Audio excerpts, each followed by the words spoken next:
What's good, folks? Welcome to another edition of the Cover One Film Room, the show that gives you the hows and the whys behind both the good and the bad of the Buffalo Bills. I am one of your two hosts, Anthony Prohaska, joined as always by Eric Turner and Eric. The Bills suffered another loss this past week in week 6 against the Atlanta Falcons, their second loss in a row, 0-2 the past 2 weeks. The sky is falling. The Sure is. world is crumbling. Confirmed. Everything is falling. Yeah, confirmed. Everything is falling apart around us. I also partially blame myself. We moved. The Bills are 0-1 Yeah. since we're in this new spot. Now I'm like, uh-oh, did I make the wrong decision? Do we need to go back? So Background story on about tonight. that, Yeah. Anthony, you have to go on Yeah. on leave right now, unpaid. You can't come back to cover one until that's squared away, right? I mean, just because you have the tree doesn't do it justice, all right? You have to get everything squared away. It's confirmed that these two losses in a row On me. are on you. It's on me. And, it's funny. Don't even tempt me with that because part of me was like, my daughter has also Uh-oh. worn like some Bills stuff the past Mhm. couple weeks for game weeks, and they're 0-2 doing that. I said to my wife today, I was like, we gotta stop that. I was like, no more. Like she can't keep doing that. Yeah, but whatever the reason, and we're gonna talk about several of them in this game. Yeah, a couple back-to-back ugly losses for the Bills. We're obviously going to diagnose and diagram a bunch of it on both sides of the ball pertaining to this Falcons game, which I think was maybe more of a letdown for fans than the previous game against the Pats. But as always, before we do that, how you doing? How you feeling? How's it going? Good, good. It was, when I watched the film back of this game, it definitely made me feel better, as it typically does. Whether they win or lose, you hear Josh say it's not as, bad as it looks or feels at the time. And I feel like after watching the first time, first rewatch, I can confirm and really feel that way about this game, especially because when you break down football, especially when you're watching the film, you can see the reasons why behind things, and the reasons why Bijan Robinson went off against a run defense, the reasons why and how the Bills adjusted later in the game. And we're going to break down a bunch of that film. We're going to break down some of the offensive film. There's a lot of negative things to talk about from this game, but we're also going to show you some of those adjustments that the Bills made. And obviously, with the bye week ahead, we go into self-scouting mode. And I think this episode's a good prologue to that self-scouting week and bye week when we're talking the Bills offense and defensive film. Yeah, it'll be really interesting to see how the Bills come out of this bye week. You get that first game against Carolina, and then you're right there against the Kansas City Chiefs, who all of a sudden are maybe kind of starting to peak a little Yeah. bit after people kind of wanted to shut the casket on them, even though I think a lot of us knew better. And it'll be nice to see how the Bills come out against those two teams in back-to-back weeks, but also maybe potentially get a little healthier, Mhm. also get Hoyt and Ogunjobi back from suspension. And I'm very interested to see how all of that coincides with just what the bye week naturally brings in terms of self-scouting and course correcting. It's such a pivotal moment, not just for the Bills, but for really all teams to kind of get into the lab depending on when you get your bye week. I don't like the early bye week, but maybe it's a Right. blessing in disguise this year for where they are right now as a team. But usually get that an opportunity to kind of reset, change some things, tweak some things, get into the lab, diagnose, really who you are, what's been going good, what's been going wrong. And teams usually like to use the bye week as kind of like, yeah, that launch point going Mhm. forward to try and make a push and make a run. I'm really interested to see how all these different avenues and offshoots kind of coalesce into one with them going into and more importantly coming out of the bye week, considering some of the vulnerabilities and deficiencies they potentially have or flaws, depending on how you want to label it. And what we've seen, not just these past couple of weeks, obviously we're focusing on the Falcons game in this Mhm. episode, but a lot of what we're going to talk about here has shown to Yeah. different degrees and different levels throughout, their first 6 games this year. And as we dive into this game, a 24-14 loss by the Bills in Atlanta. Let's start with a few of the top down thoughts that we have. I thought the Falcons, when their offense was on the field versus the Bills defense, I thought it was fantastic. They had early shades of spread game here. It kind of reminded me of how the Dolphins offense operates. Yeah, I Mm. know Penix Mhm. is a lefty and then Tua is a lefty, but how Mm. they spread things out, how they use movement, how they use running backs like Bijan and Tons of HN. orbit motion all the time. Right, right. And just really, if you look at some of the wide receiver and tight end splits when they were wide, they were maxed out. Mm. And that really just spread the defense of the Bills out. They used the entire field vertically and widthwise. And that, of course, creates issues for a defense that has some limitations when we're talking individuals athletically. And so you're going to see some of that show up on the film. As far as the defensive side of the ball for the Falcons with the Bills, oh, man, Albrecht, the DC for the Falcons, someone who's very familiar with Josh Allen, who has Mm. created game plans that have stymied Josh Allen. I thought he was aggressive, as he typically is. He showed that he wasn't really afraid of the Bills' weapons. They played fast, they played downhill, they were aggressive, they blitzed a ton, attacked the protections, and ultimately sped him up, and that overwhelmed him in this game. Yeah, I'll kind of work backwards there from the defense. Is a great point on Ulbrich. His through 3 years as defensive coordinator with the Jets under Saleh, and then took over as interim head coach for Saleh when Saleh got clipped. Yeah, like you said, he's orchestrated some good game plans against Allen with the Jets in the past. And this game, I thought that was really well done. Just getting the Bills into those 3rd and longs, especially early on, and getting creative with how they were rushing, how they were attacking. And then from an individual standpoint, the Falcons really showed out up front, starting literally up front. I thought David Onyemata had a really good game. You saw some flashes from Jalen Walker. Zach Harrison's doing some stuff. Rook, whose last name I could not say even back when he was at Clemson. Just going to call him Rook. He flashed a bit. Like Ebiketie made some plays with his athleticism. Then you got Caden Ellis doing some stuff. So much Diablo. Yes. That whole front was juice and athleticism. And they played to it. They took advantage of it. They combined that with aggressiveness on the back end with some man coverage and some match stuff with their blitzes.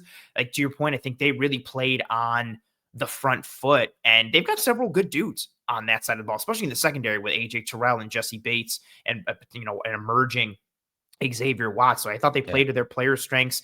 I thought they had the Bills well scouted, well ID'd. They also came off their bye week, so kind of really knowing maybe who the Bills were a little bit. And then offensively, dancing with the guys that brought him. Drake London is sweet. Bijan Robinson is sweet. Let's get those dudes the ball. Let's lean on our good offensive line, even, though their tackles got banged up, but they created good movement with their zone schemes. They were creating push, displacement. Bijan ran well. Algier ran well. You're getting some good blocking reps from Kyle Pitts. I probably would have enjoyed the Falcons' offensive performance more and the defensive one more if it didn't come at the expense of the Bills. On both sides of the ball, they really did largely have a good game plan and some good execution, even though the Bills were able to just stymie them a little bit on each side and make it close, even though the game kind of felt a little farther than the final score indicated. Right. And so we're going to start on the Bills' defensive side of the ball, the run defense. 32 rushes, 210 yards surrendered. 22 rushes and 180 of those yards came strictly on outside zone run, which has been such a problem for the Bills this year and over the last few years. I mean, first half alone, the Falcons really put up a lot of their production. 17 rushes, 168 yards, 2 touchdowns. And it really just highlighted the boom or bust nature of this Bills defense. We've talked about havoc plays, making tackles for losses, and all those stats over the last few years. The Bills have actually been pretty good at creating those negative plays. And this game was such a microcosm of this defense. 9 plays for the Falcons rush game, went for 0 and negative yards. That's pretty good for the Bills defense. But all it takes is one guy from that 1/11th mantra to be out of place, to be in the wrong gap, to slightly just get reached enough for Bijan to hit that whole 100 miles an hour. 3 rushes over 20 yards, a 21-yarder, a 22-yarder, an 81-yarder. And that really, those 3 plays for as many negative, 3 times as negative plays, all you need are 2 or 3 of those plays in the run game, and they can really hurt the Bills defense and overall the game script for the Bills. Absolutely. I've got some fun stats to tie into that as well. And it, again, speaks to the microcosm of who they are. So there were 30 teams that played in week 6 because you had a couple teams on bye. The Bills run defense against the Falcons in, this game or in that week, and their rankings 6.6 yards per rush last on the week, 4 runs allowed of 10 or more yards, 21st. 25% stuff rate, which was the 6th best. Again, speaking to your ability to get, runs of 0 or less. Plus 0.14 EPA per rush, which was 23rd, 89 rush yards over expected, which was last, and then 5.5 yards after contact per rush, which was last on the week. Really, again, very much you. But again, speaking to who they are, they're going to miss some tackles. You're going to get some yards after contact. They're going to get gashed, but they're also going to get you. I think that was the tiniest of all silver linings. Right. Prior to this game, their stuff rate had been low. So they were getting gashed, and they also weren't creating those negative plays. they started to create some in this game. We started to see some stops to go with the gashing, especially in the second half. So maybe that's a little positivity to hang your hat on. But, to your point, a little positively, but largely negative, this game was a pretty good microcosm of who they were against the run. And Eric, that's probably a really good segue to dive right into the film, I guess, if anybody wants to see it and go through the pain together. We got to do it. We got to do it. That's what everyone's coming here to the film room to see. So we're going to start off early in this game with the touchdown run, 21-yard touchdown. Again, one of those, 3 explosive runs here. And you got to give kudos to the Falcons. They had 2 running backs on the field, Algier and Robinson, both on the field on this play, which put the Bills in a 3 linebacker look. But more importantly, look at how the Bills aligned to it. Shaq Thompson is that overhang player to the bottom of the screen over the tight end. And then as that shift by Bijan happens, here comes Cole Bishop into the box, as you'll see from the end zone angle.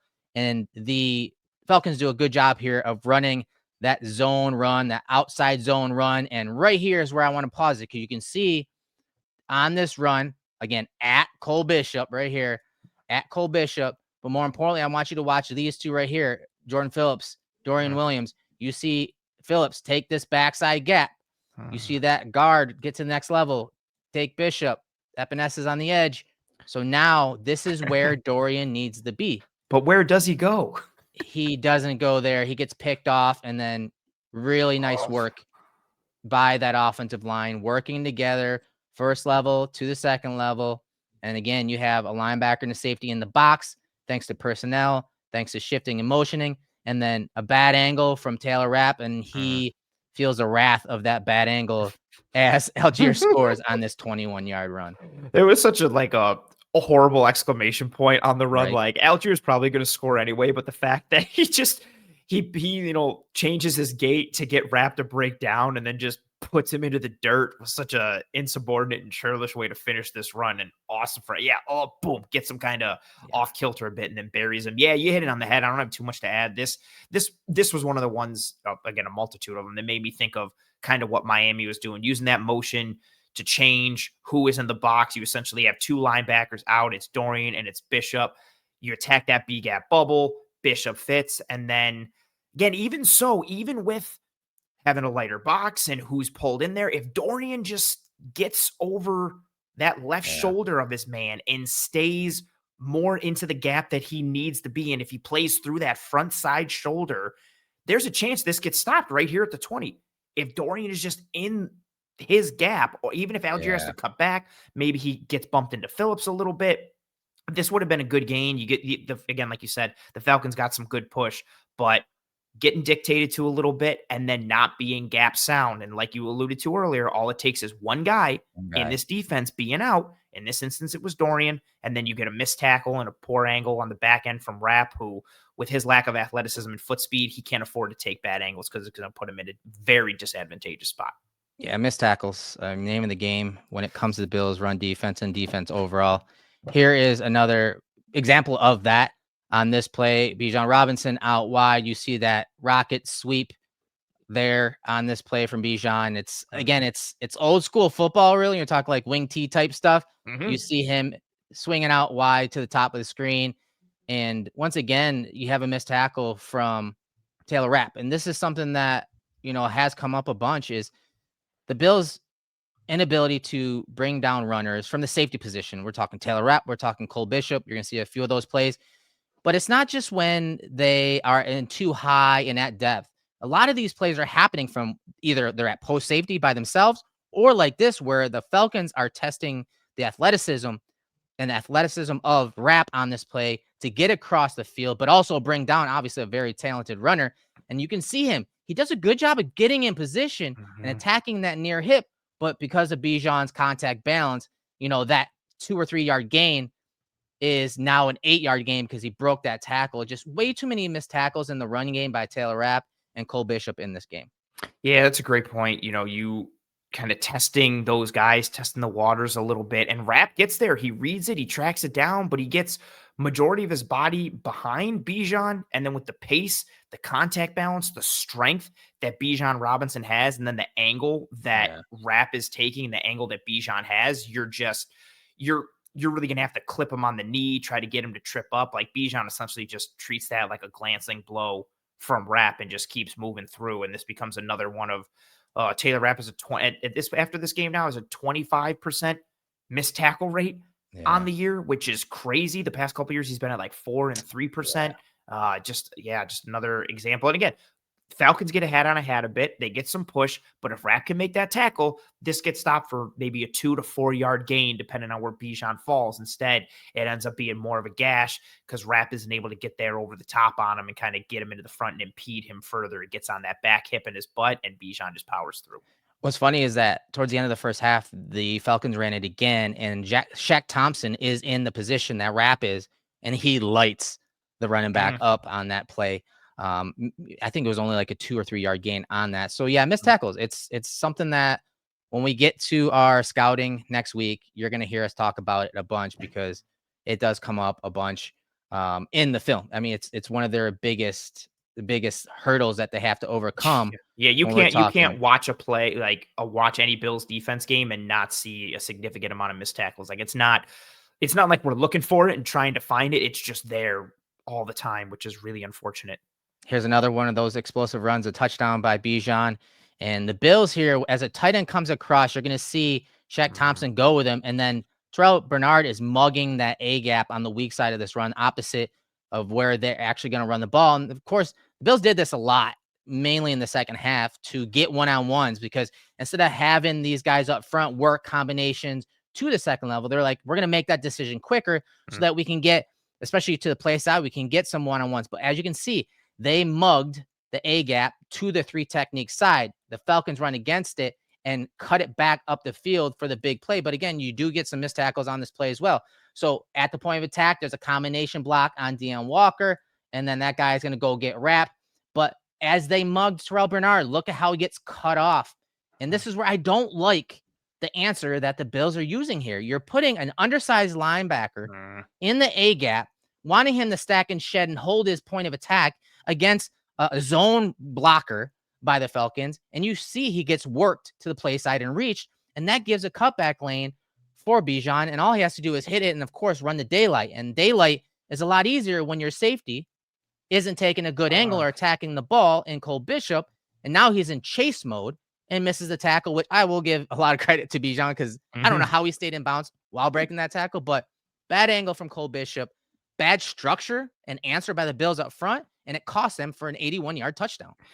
Yeah, this one really frustrating, especially with how it starts out initially. Like when you get that motion from Atlanta and then you see Bernard going to the gap, it's like, okay, like they're accounted for their 6 bodies for 6 gaps. You should be good to go. The Falcons change the math by running that outside zone. Epinesa essentially becomes, not a non-factor, and you get 5-on-5. You get a hat on a hat. Deone Walker gets displaced and washed down. Lindstrom 63 climbs to Rapp. Ed Oliver comes close here on Jake Matthews, number 70. And I think Oliver wanted a flag on this after, but Matthews kind of gave him that little slingshot a little bit to get in front of him and change that angle a little bit. And then once Bijan's through, what's also to Bijan's credit, when he gets through, he skips a little and he just changes gear. Accelerates. It's so beautiful. He gets through, right? Bang. He puts his foot in the ground and he's gone. And even kudos to Bishop. Bad angle, right? But he adjusted. He's able to kind of run him down a little bit, but almost similar to Rapp. You're chasing down Bijan and you're getting more on his backside than you are getting in front of his body. And with Bijan's strength and speed and contact balance, you're just not going to be able to bring a dude down like that. And this angle, as you have highlighted here, really shows Bishop. Again, in that single high, you're coming down, trying to banana out a little bit, but he breaks down and kind of gets caught in no man's land. And then Jamarcus Ingram can't get off his block, and Bijan's just able to get up the sideline and out. And again, just bad fits, the math getting changed, guys not getting off their blocks, just frustrating things that we've seen for the first 6 weeks of the season for the Bills defense. And one of the adjustments the Bills went to is playing more man coverage in the second half, and a lot more. And that allows them to account for all of the receivers, tight ends, and running backs, but also helps put more guys near the line of scrimmage and stack the box. And so, like on the last play, you saw Bernard mugging the A gap to the 3 tech side. Now they're doing it a little different. You see the B gap mug here by Shaq Thompson, and how it makes a difference at the point of attack and allowing guys like Deone Walker and other defensive linemen to get those one-on-ones. You see now the right guard, Lidstrom, can't work a double team to the next level. And so now Walker has leverage. He has the physical ability to get off the block. And then everyone is there to the ball because they got some one-on-ones thanks to them mugging some of these gaps. Again, it's not something I like to see, especially when you talk about some of the undersized D linemen the Bills Mm. have, some of the undersized type linebackers that they have, and really not stack and shed type guys. But you see how that does help others make plays. And so I want to see structure, changes when it comes to the Bills defense and creating answers. I want to see it sooner, obviously, not when they get down 21 points, thanks to the run game. But you can see what these little tweaks by the linebackers, mugging A and B gaps, allows others to get one-on-ones to defeat blocks and make plays in the backfield. Again, one of 9 0 or negative plays that the Bills run defense faced yesterday. Yeah, I liked some of that answer there a little bit, kind of putting it more to that open B gap bubble to kind of like the weak side of the strength of formation initially. Like they were playing it more towards the strong side, and the Falcons kept running it weak and taking advantage of the numbers in the space on that side. And you can see right how this plays out. They have a body in every gap. You've got Bosa on the outside, Shaq Thompson inside him, who Shaq does a pretty good job here against Lindstrom, who's a really good right guard. So good. And then Walker, it's going to be tough for someone to be one-on-one with him. He's in his gap. Yeah. Oliver penetrates, Rapp shoots, and is able to kind of beat that block from Pitts. And there's nowhere to go. Like everybody is in their gap. There is nowhere for Bijan to go. He is penned in. So that's a nice little adjustment schematically, and then the individual execution. And, Walker shows up on the stat sheet for this one, but he really doesn't have to do much. He just steps forward. He stands there because everybody's in their position. That's good defense.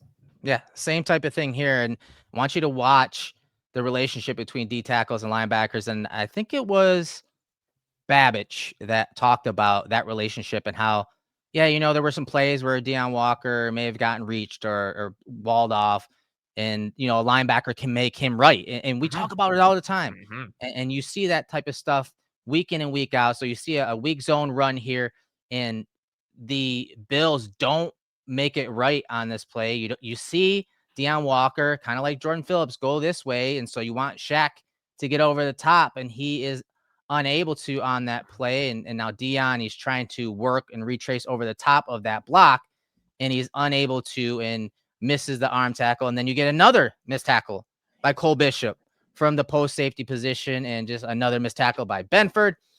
It was just ugly, man. It was ugly to see the angles. It was ugly to see how they can't break down and make tackles from depth in the box. And it's surprising how often they miss tackles, even when there are 7 or 8 guys in the box. And I know offenses do some things to pull guys out of the box, but you'd be surprised at the numbers and missed tackle rate for the Bills defense against the run when they're in single high, post safety looks like this. It's crazy how often they miss tackles altogether. There's no doubt about it. Yeah, you're Eve. So it's almost gotten to the point like, okay, we'll play single high so we can have an extra body in the box. And it's like, but it almost doesn't matter because they're missing tackles with those extra bodies in the box. So you're not really gaining that benefit too often. And this play in particular, this one bothered me a decent chunk because I don't know why Shaq is playing more for the backside there unless he's really playing cutback. But why would you, considering, the bodies that you have flowing from there, like get over there? Because he's in position. Like he lets Lindstrom. Yes, 1,000%. If he shoots right there, he's there. He lets Lindstrom reach him. Again, kudos to Lindstrom. He moves well. He's a good guard. But Shaq gives him that. Like he plays into it and allows himself to get reached and sealed. Yeah, there's no doubt about it, man. You see the hesitation again. I don't know where his eyes are and why he's doing that, but that allows Lidstrom, who's an athletic guard, to get up on him. And then, Bijan making Bishop miss and Benford miss, just more missed tackles, more bad angles, and bad run defense from the Bills. And later in the game, second half, same type of thing. You get Dorian Williams, though, mugging that B gap. And what do? They run at him, and I'll look at, again, what it does to the front. Deone Walker, Rousseau, Ed Oliver from the backside doing a good job of containing this run, Mhm. defeating blocks, defeating one-on-ones, and making tackles on the running back. Yeah, just again changing that math, especially on the front side of it, and changing the impact point with those blockers and being able to stay in gaps. You see 63 Lindstrom and then 65 Matthew Bergeron each climb to the second level to pick up. Well, Bergeron climbs to the second level. Lindstrom kind of just drives Dorian Williams there. But it doesn't matter because of who you highlighted there, Rousseau and Oliver and Walker. I know Ed Oliver had a really good game here, or maybe not a really good game, but a good game, especially his first game back.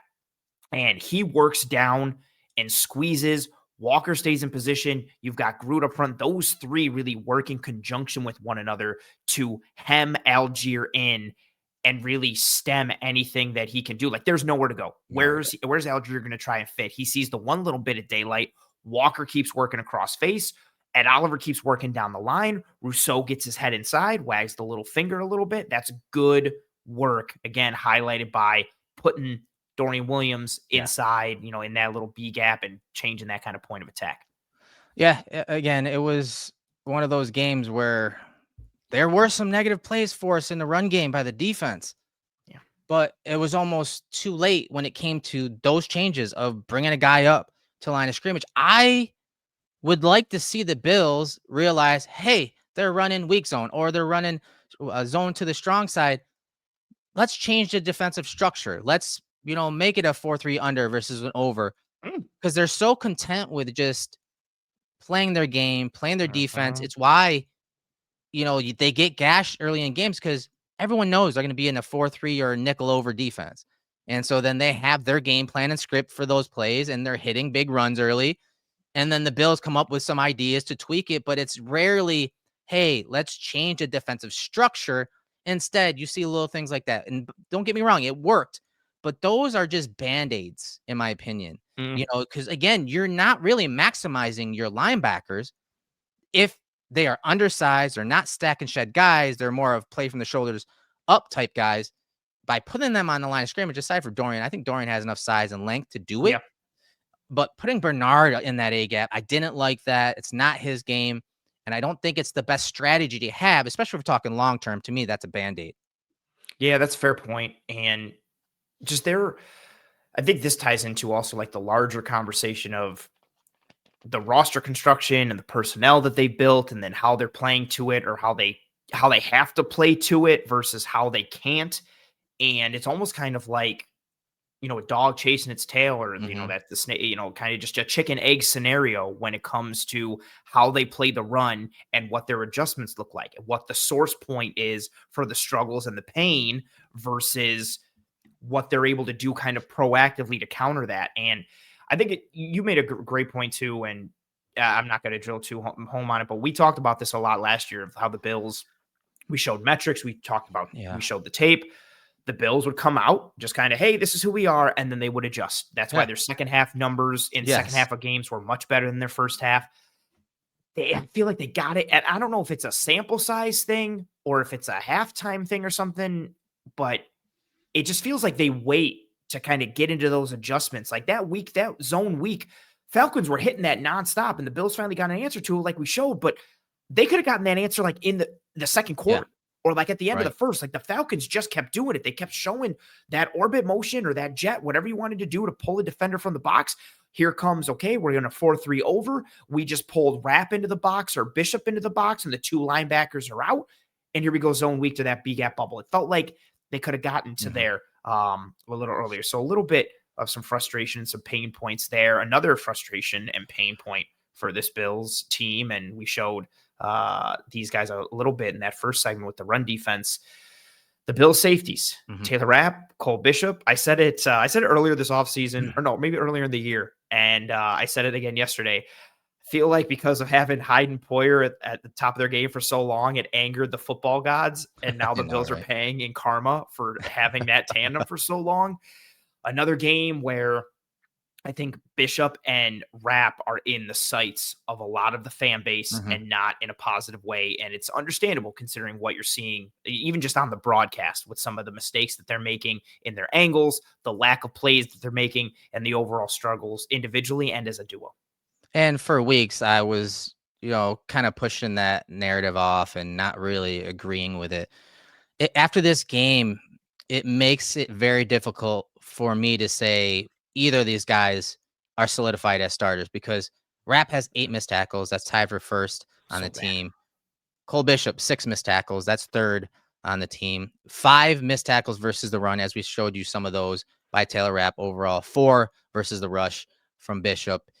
Missing tackles, especially if we're talking guys that are not all that athletic. Taylor Rapp, that was his saving grace, really, last year. And Mhm. he made some big plays for the Bills, Mhm. saving tackles, him and even DeMar Hamlin at times. Yeah. But we're not seeing that this year.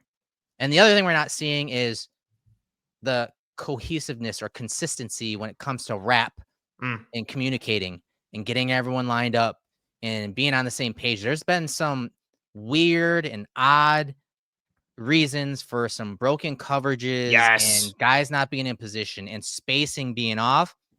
And so the two things that really we stood up for when it came to Rapp that we could always come back to was his tackling, especially if we're talking from depth, Mhm. and communication prior to the snap. And I'm sorry, those things haven't been there consistently enough for me to say he deserved to stay as a starting safety. So I am now listening and hearing a lot of things of what you guys say. And I agree because you saw in this game when they have athletes in space against the Bills defense, guys like Rapp were struggling, guys like Bishop were struggling, and whether they were coming from the post safety or two high safety structures or even in the box having Yep. to go widthwise like Rapp, they straight up struggled. And so I'm with you guys. I need to see more from the safety position, especially when it comes to being that safety net and making Yeah. tackles and not missing tackles.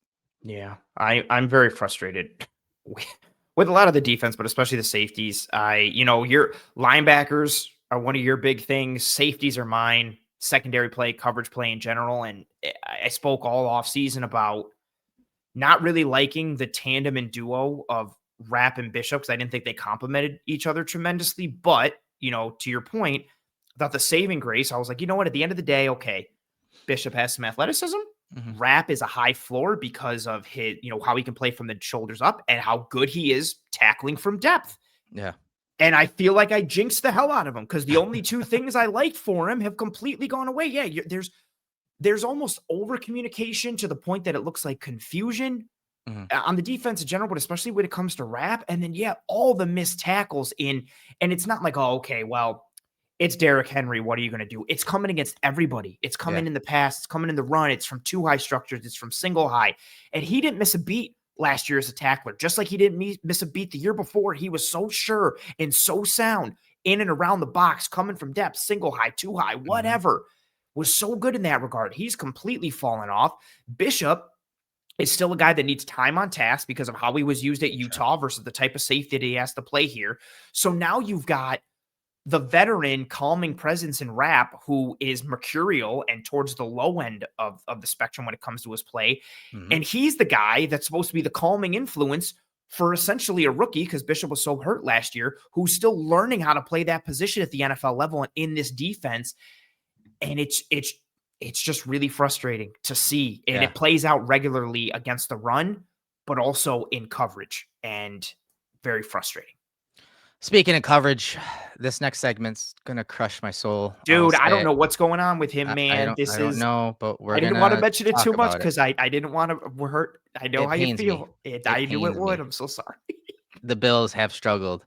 Overall, against cover 3, in this game, they were annihilated in cover 3. 6 passing explosives, and the man at the center of a bunch of these is my guy, Terrel Bernard. So we're gonna talk about it. And again, some of the miscommunication, some of the spacing. There's something going on here. Yes. And The my spacing is guy, so bad. you had brought up the conversation about some being issues in the secondary and coverage.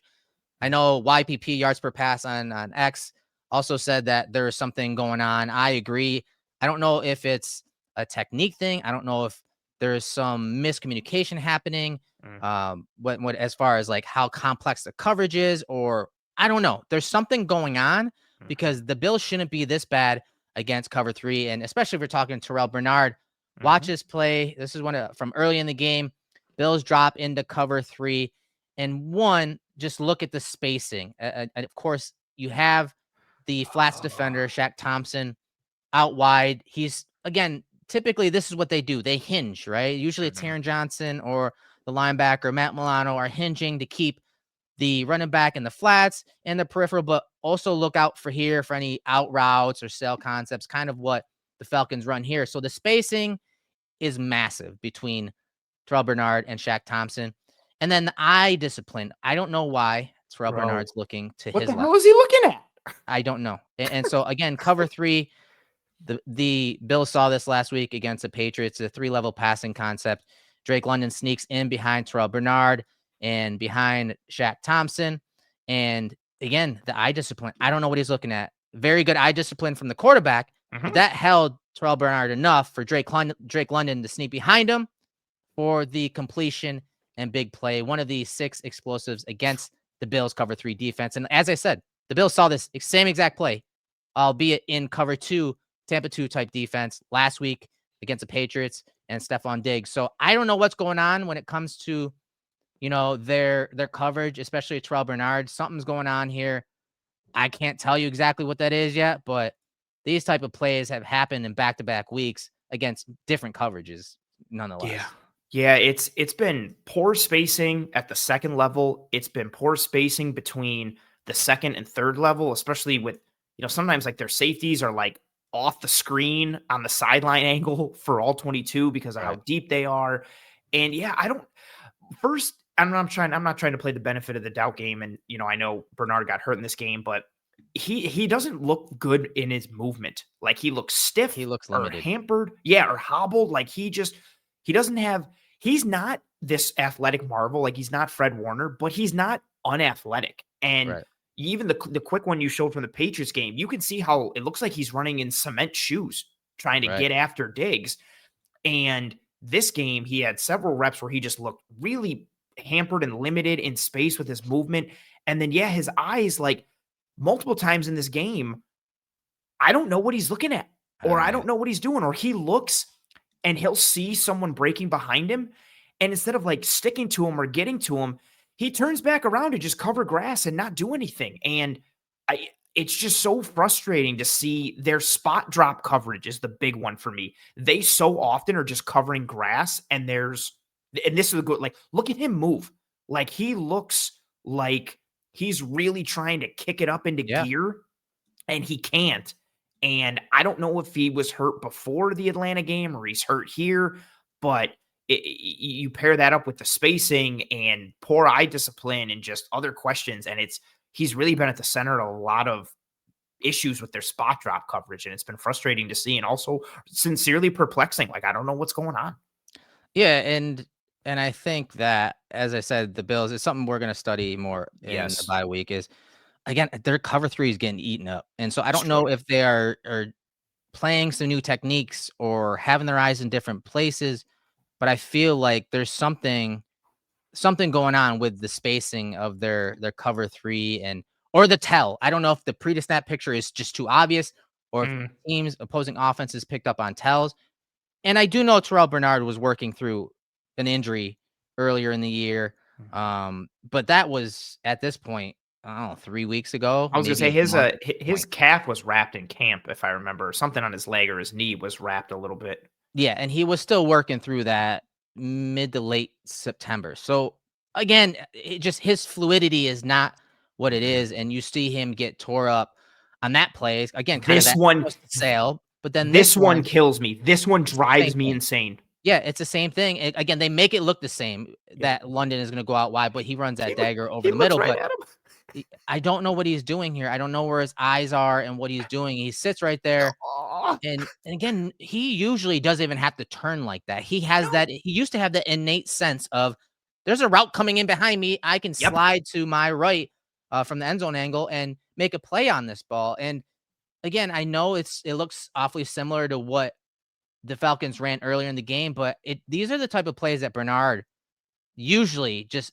senses, doesn't even have to see with his eyes. But again, I don't know if he's being asked to do something different now because I feel like week in and week out and underneath coverage, he's getting stressed and his Mhm. eyes are not in the right places consistently like they typically are, especially if we're talking just simple cover 3. Yeah, and this game, there were a couple of them where you would get those chunk plays, and he'd make the tackle, and it would kinda be on him a little bit, and he was showing visible frustration to the point that it wasn't like, "Oh, I'm screwing up." It seemed like he was frustrated at Someone else something. Yes, or or bigger some, yeah, picture, bigger picture. Yeah, something that, and I again, this is a complete me surmising and speculating, but it just seemed like one of those type of frustrations where it's kinda like, "Dude, what are we doing?" Or, "Dude, why are we doing this?" More so than it was like, "Oh, I can't believe I got beat on that one." And again, he he robots. He turns and he yeah, sees London, and then he turns again. And he can yeah, see everything here. He sees that there's nothing. He gets a full 360 view. He sees that there's nothing really threatening him. Then he turns and he sees London. Get to him. And I know you're playing more spot here, but get to him, match him, stick to him. Instead, he turns back around again, keeps widening, yeah. and then Penix just fits it in right between him and Dorian for another chunk play. And it's and then you pair that with how he looks from a movement perspective, and his eyes and his movement, he looks lost out there. And that's not the type of coverage player that he is. Leslie Frazier said it day one with him as a rookie.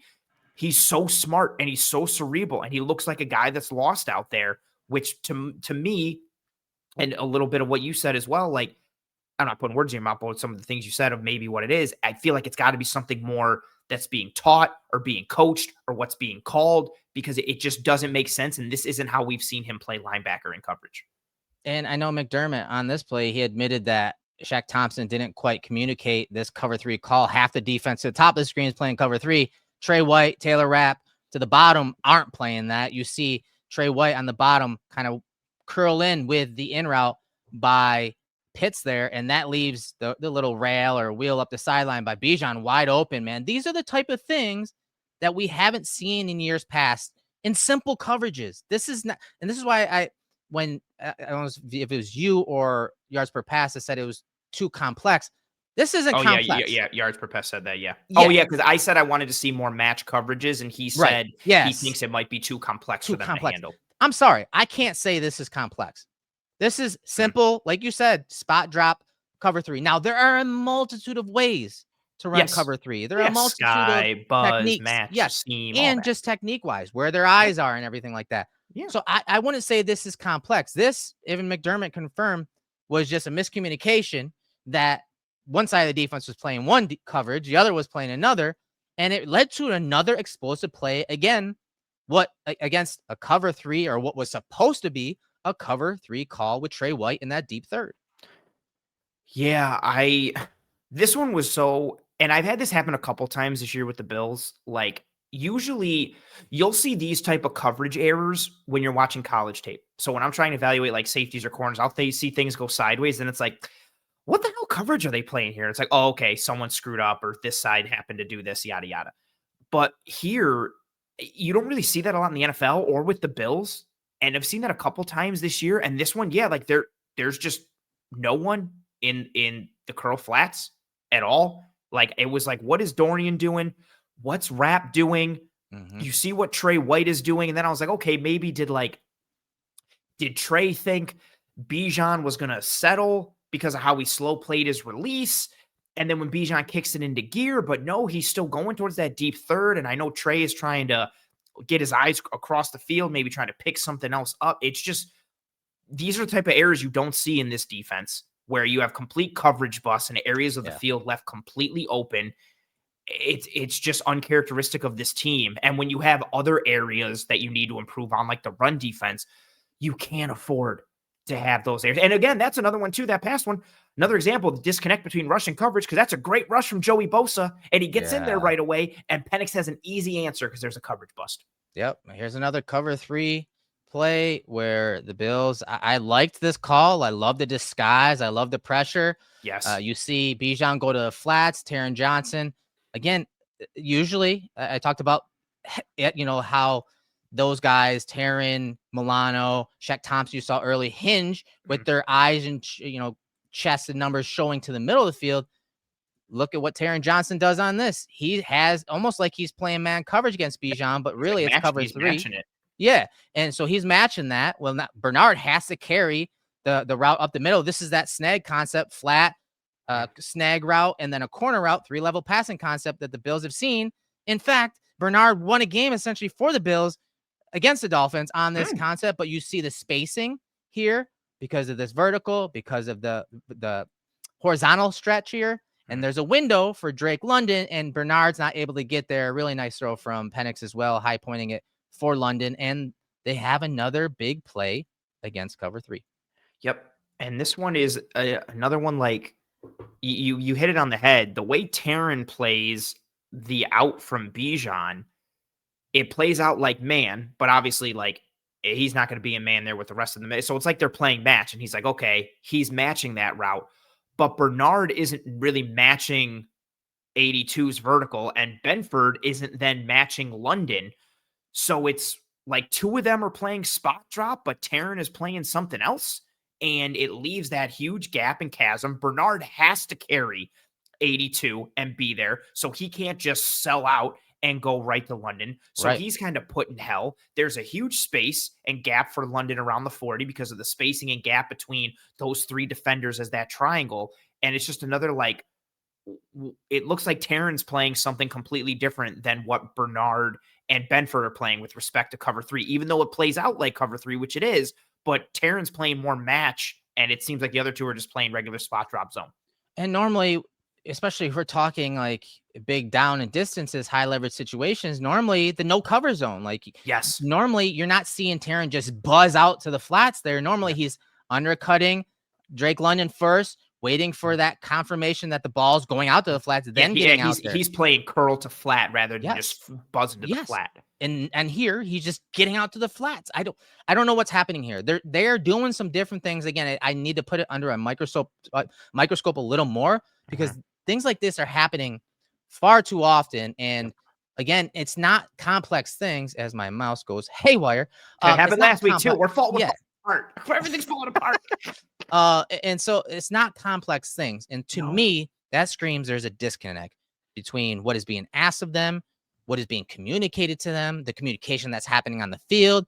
There is something occurring differently this year than years past, because like I said, these coverages aren't complex. How the things they may, stuff that we can't necessarily talk to or speak to, maybe that stuff is the complex part of it. And maybe they're trying to reprogram the way they've always done it. Think about the coaching staff changes that we lauded. Pellegrino, Nielsen, guys like that, Joe Dana. There's some flux there and changes that are happening there from those guys coming in. And I think we're seeing some of those pains being worked out and some of those kinks being ironed out when we're talking the coverage side of things for the Bills defense. Yeah, I completely agree. You're just seeing them be, I think for a lot of times when fans would always refer to like the soft zone stuff from the Bills, it was they were getting beat like underneath, and it was the those no cover zone spots, like a little hitches and the short snags and things like that. But now they're getting gashed like on digs and deep hooks and stuff where they really don't. And it's again poor spacing. It seems like poor communication and poor understanding, and also something I noted too. I forget what I was talking. I think I said it in response to yards per pass when he commented on something there. We talk all the time about the communication from the Bills and the air traffic controller that Bernard is. For me this year, and this is a complete speculation by me, there almost seems like there's too much communication happening or too much happening like right up until the snap.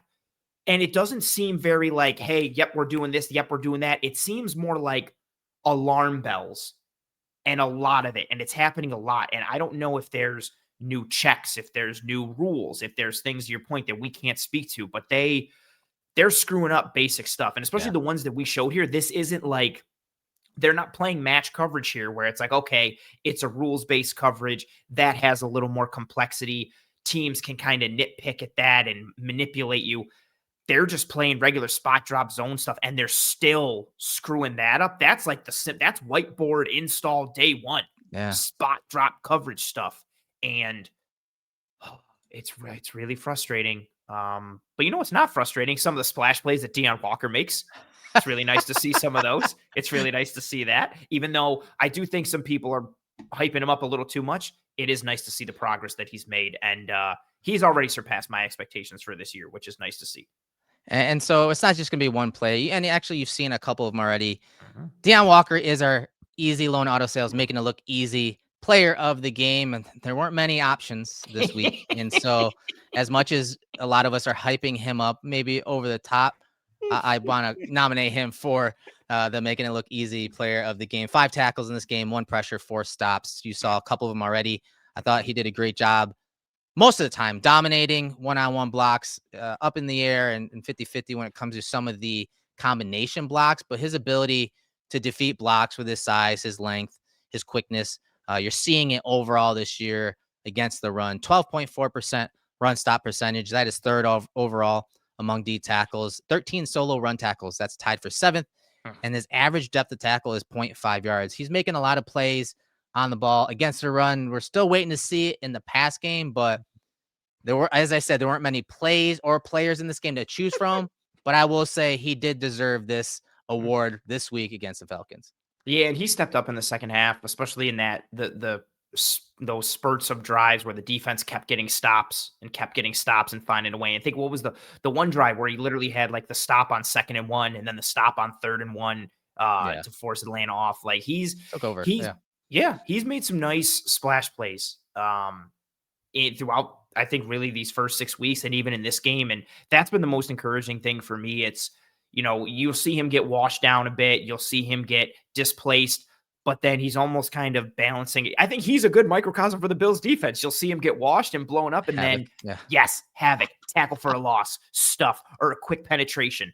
And then he follows it up with, he's stuck at the line and he's, stuck in neutral and washed and all that. And then bang, penetration, havoc. But that's nice to see. And what I'm encouraged about most with him is adding him to an ideally healthy defensive tackle room. Right. When you get Larry Ogunjobi and you get Daquan Jones and you get TJ Sanders and you can be kind of full tilt on the interior. All these injuries and suspensions up front have been unfortunate, but he's gotten a lot of playing time.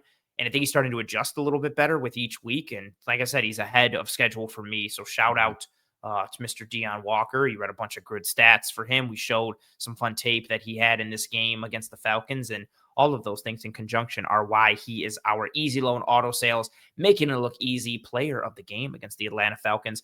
This segment, of course, sponsored by our friends at Easy Loan Auto Sales. Easy Loan Auto Sales is Western New York's premier buy here, pay here car dealership with locations in Buffalo and Lockport. Regardless of your credit history, they offer the fastest car buying experience around. Get approved and reserve your vehicle all from your phone. Start your approval at easyloanauto.com, and you could be driving today.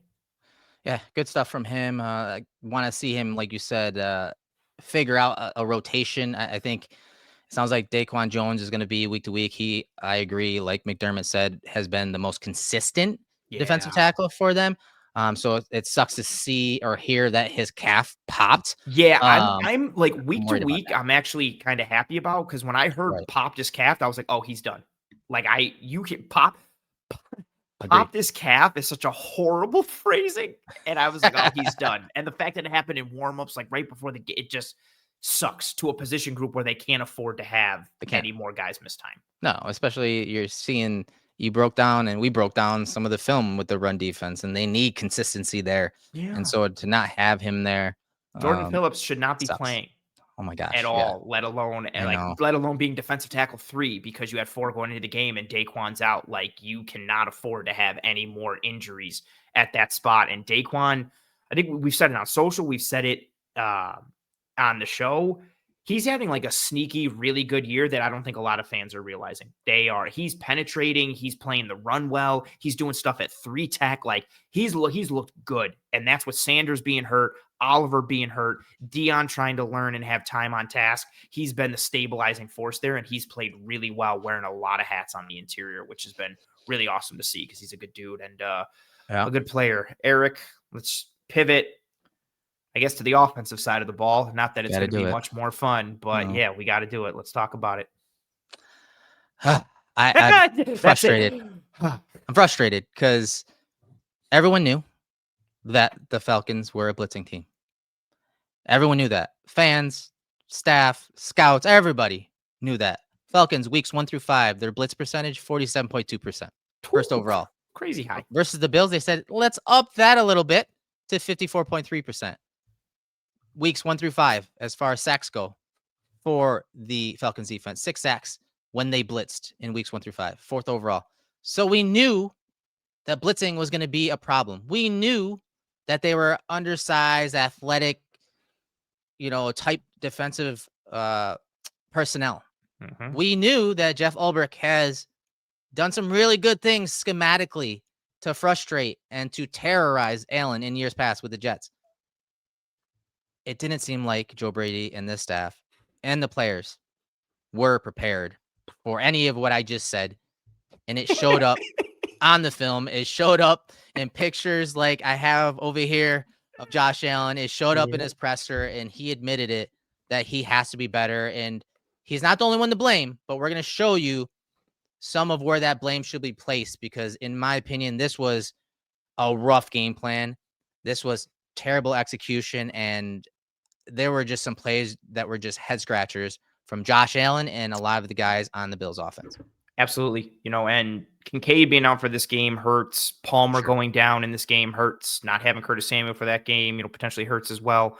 But it was, you texted me last night. You're like, oh, what do you think for the offense? And I was like, Allen decision making and the pass rush stuff and blitzing. And you were like, same.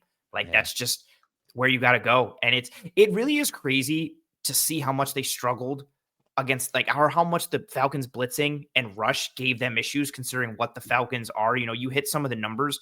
The Falcons right now, after 6 weeks, lead the league in blitz rate at 44.9%. The Vikings are second at 35.8%. Brian Flores, all he wants to do is blitz with the Vikings. Mm-hmm. And the Falcons have them beat by over 9 percentage points when it comes to blitz rate. That is crazy high. And between that and the athleticism and the juice, they had the Bills in hell for a lot of this game. And it led to confusions up front. And it led to some skittishness for Allen and some missed opportunities on his part. It really was, a little bit of everything when it came to Allen, the O-line, the scheme, the ideas, the design, the setup and the sequencing. It really was just a multitude of, I don't want to say dysfunction, but frustration when it came to having to watch this.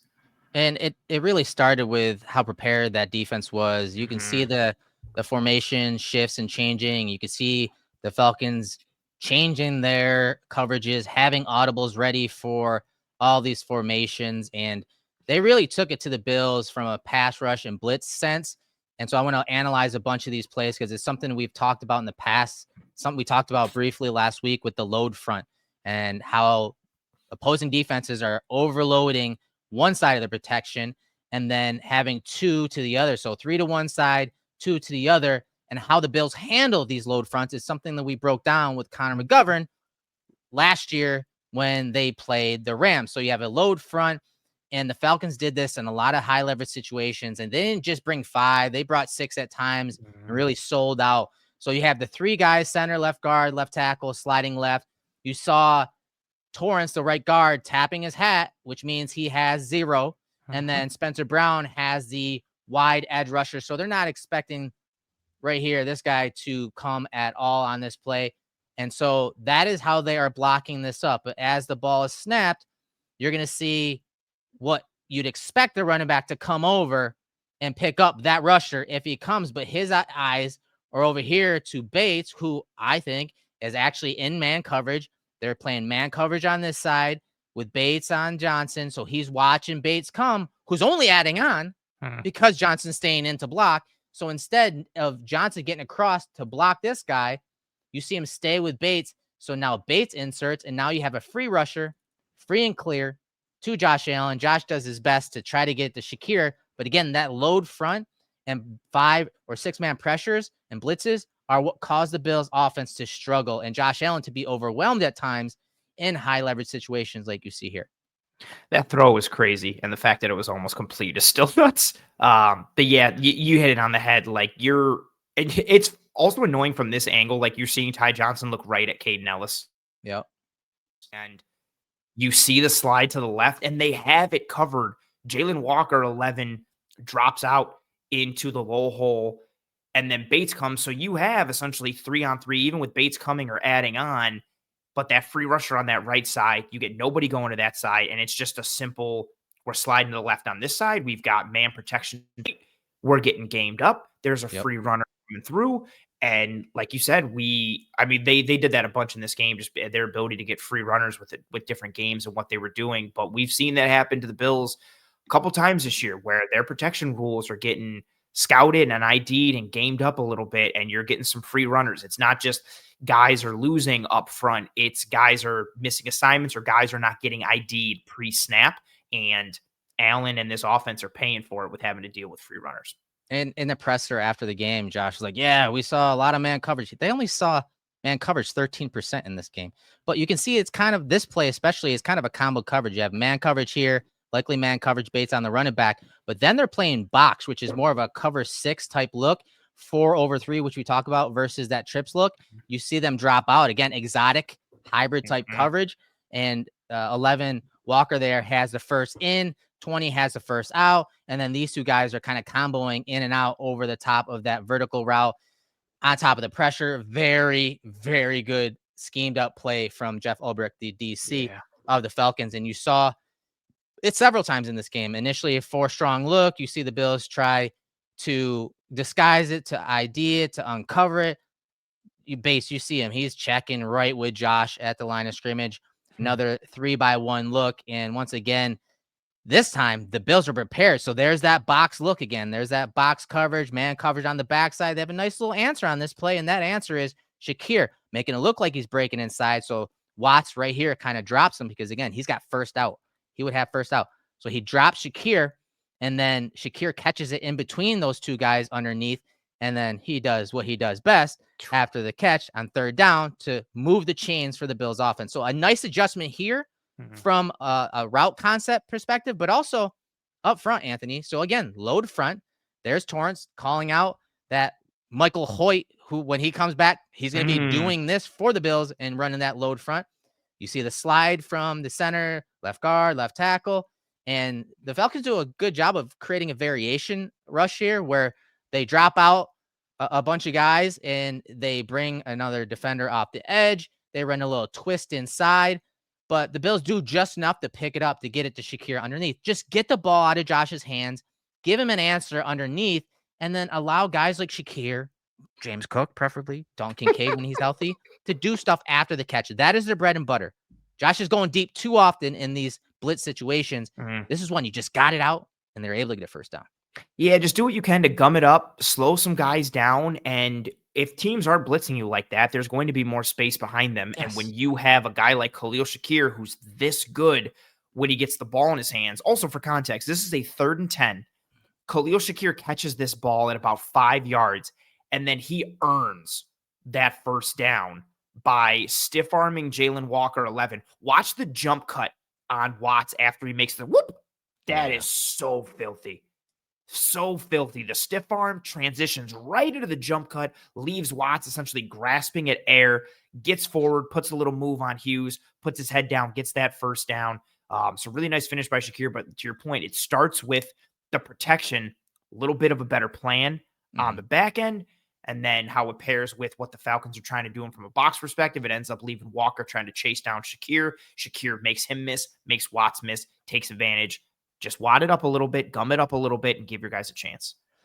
And getting the ball out of your hands in these blitz situations has to be key because you'll see the secondary, the Falcons here, essentially just play off and soft and say, you know what, you want to run that mesh, you want to manja it? All right, we're going to send a bunch of guys at you from that load front.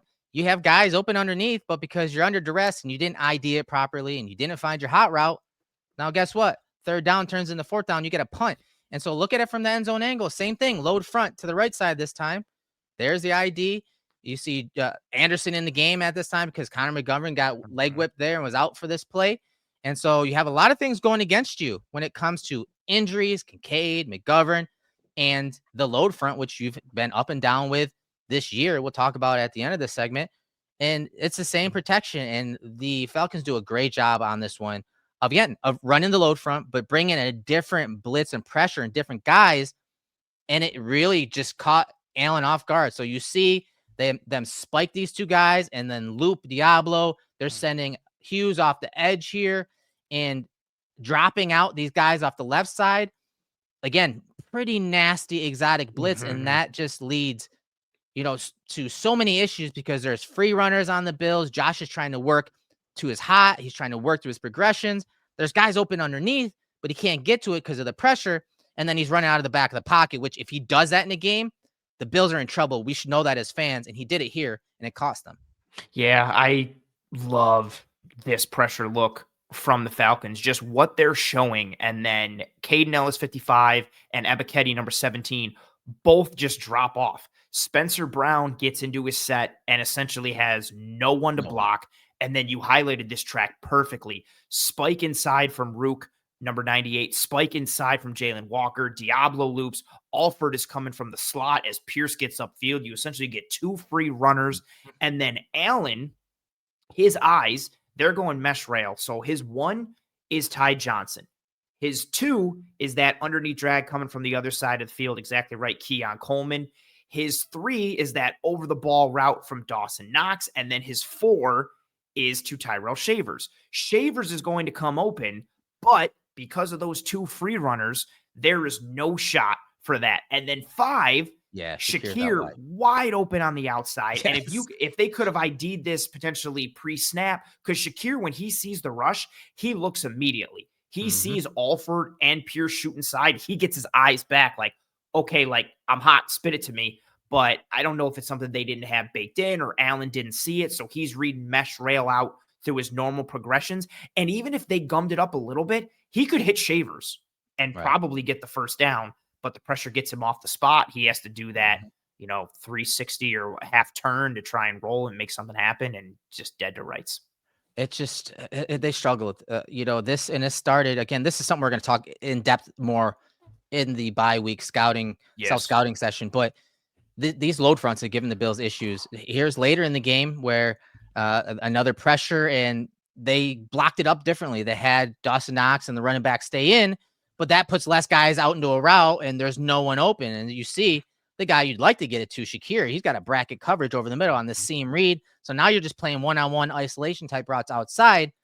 So you could see they kept more guys in the block and pick it up, but that didn't work either. So here it is from the end zone angle. There they are, IDing the load front. David Edwards is going to jump that guy. He has him. Dawkins, man, on his man as well. There's your slide, and now you're adding in Knox and Johnson. And on the snap here, I can't tell you exactly who they're supposed to be blocking, who they're supposed to be identifying and working to. I just know they both kind of creep inside right here to Diablo. Now you have a free rusher coming off the right side here. And again, that is speeding up Josh. That's right in his face. Does he get the ball off? Yes. I don't know. It almost looked like the guy Deion Dawkins is blocking almost got a piece of it, but you see how the strategy changed, had Dawson and Ty Johnson in there to block, which hurts how many guys are going out in the routes. And so they need to start figuring out how they want to attack these load fronts, because too often they're getting dictated and they're not dictating as an offense. Absolutely. This one's frustrating because you keep 7 into block. So you've got your 5 offensive linemen, you've got Ty, and you've got Knox. So with Allen, that's so the 5 offensive linemen, 3 behind him, that's 8. You only get 3 eligibles out into the route. And you have enough bodies for how many the Falcons rush. The Falcons bring 6, 1, 2, 3, 4, 5, 6. You've got 7 in protection.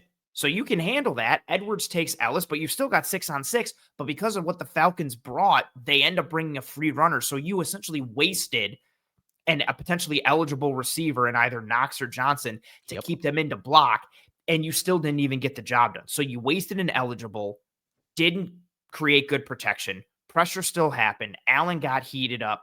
And yet, I don't know if he hit his elbow or what, but that ball came out weird. I don't think it was just a miscommunication. Maybe it was, but it looked like Ebiketie got around Dawkins and got a piece of it there. But again, another example of just gaming up their protections a little bit, and they're using this time to kind of make the Bills waste potential eligibles. Yeah, it was tough to watch those load fronts and how. Not if you're a Falcons fan. Yeah, for real, seriously. Oh man, it started against the Saints. The Saints ran it, got a sack. Josh tried to climb in the pocket, got a sack. The Patriots ran it, got a sack last week. And then I mean, you saw the Falcons plays. There was 4 plays there where that load front was an issue. One, the ball was out, and thankfully it was, because there were linemen beat on that play to Shakir. But it's something that when we go into self-scouting, and this team, more importantly, goes into self-scouting, Cromer and that staff need to figure out how they want to block this up. Because I thought when we broke down film with McGovern, he broke down these rules to us, and he showed us exactly how they like to do it. Maybe Albrecht watch I that was gonna film. say it's our fault. Yeah, maybe the fans are right sometimes, but I just think that they typically have blocked that up really well. McGovern even told us that when they play teams in fronts like that play some of those exotic, rushes and stunts and games, they practice it on Thursdays. He told us exactly what day they practice it. And so I think they need to start looking at that again, because it's a copycat league.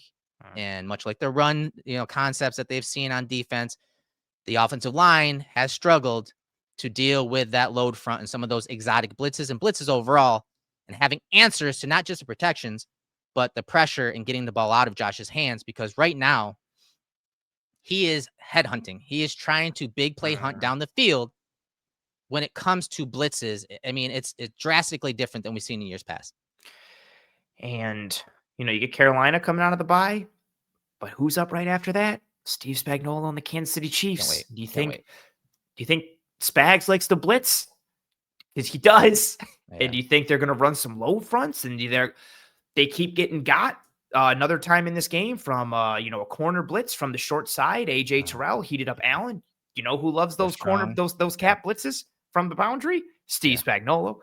They better get that sorted out quick, because Spags is going to blitz the hell out of you, and all of a sudden that Bills-Chiefs game looks even more important, with the Chiefs sitting at 3 losses and the Bills only sitting at 2. And we know what's happened going forward. Eric, this is some nice stats here with Allen, maybe pressing a little bit going against the blitz. Yeah, and these are blitz situations against Allen, minus play action, all right? And so the numbers I want you to pay attention to are the sack percentage, 2024, when he was blitzed. Sack percentage, 4.1, that was 8th overall. Air yards per attempt, 6.7, that was 39th overall. And this is among quarterbacks with at least 25 pass attempts in 2024 and 2025 against the blitz. So air yards per attempt, 6.7. Air yards to the sticks, minus 1.8. So he was throwing short of the sticks, much like Shakir on that play. Negative play rate, 4.7% when blitzed last year, 3rd overall. But now, if you look at the numbers from this year, when he's blitzed, sack percentage, 11.9%, 22nd overall. Air yards per attempt, 11.1, damn near almost double air yards per attempt this year versus last year. That's 1st. Air yards to the sticks, plus 3.2. So he's throwing over 3 yards past the sticks in these blitz situations.